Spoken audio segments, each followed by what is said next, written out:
It was a crisp Saturday morning on my ranch, the kind of day where the air smells of fresh hay and the horses snort steam into the cold air. I had just finished feeding the cattle when I saw 3 black SUVs rumbling up my long dirt driveway.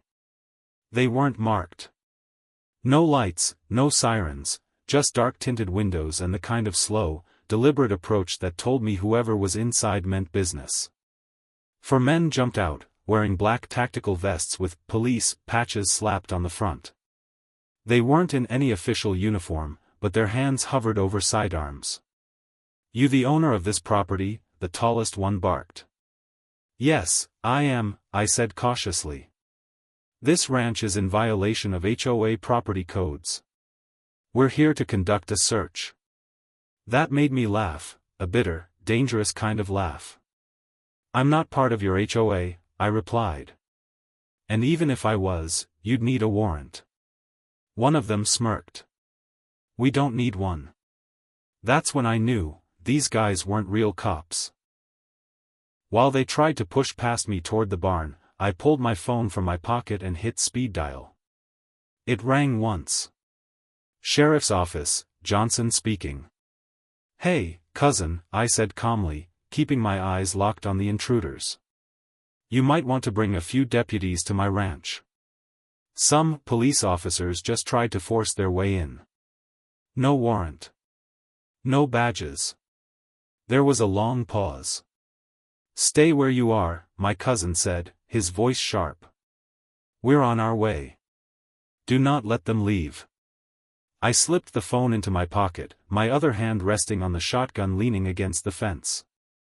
The men exchanged uneasy glances, maybe they realized I wasn't bluffing.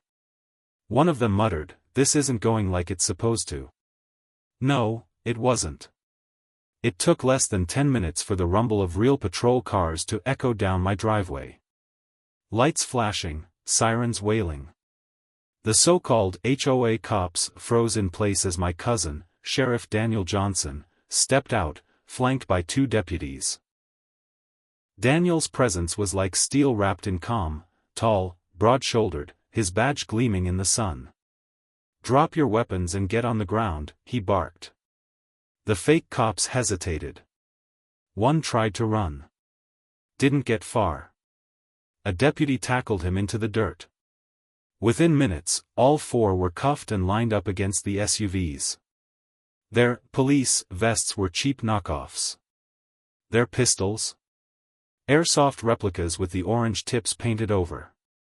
But their intentions? Those were deadly serious. Under questioning, the truth spilled out fast. The fake cops had been hired by none other than the president of the Maple Ridge Homeowners Association, a man who had been pestering me for years to sell off the eastern pasture so he could expand his exclusive community. When I refused, he decided to scare me into leaving by staging a police raid, hoping I'd panic and give up the land. Only problem? He didn't count on me being related to the highest lawman in the county. The HOA president was arrested for conspiracy, trespassing, and impersonating law enforcement. The 4 hired goons faced federal charges. News of the botched fake raid spread like wildfire.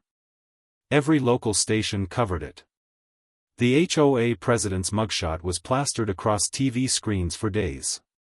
At the next county fair, my cousin and I sat at the sheriff's booth, handing out pamphlets about how to spot a fake cop. The entire community came by to shake my hand and share a laugh at the HOA's expense. The Maple Ridge HOA never bothered me again. In fact, a few months later, they sent me a formal letter stating they would cease all future attempts to annex or purchase my land. I framed that letter and hung it in my office, right next to a photo of my cousin and me standing in front of the fake cops' SUVs. They came here thinking they could intimidate me. Instead, they got arrested on my front lawn. And that's the thing about living in this county, it pays to know the sheriff.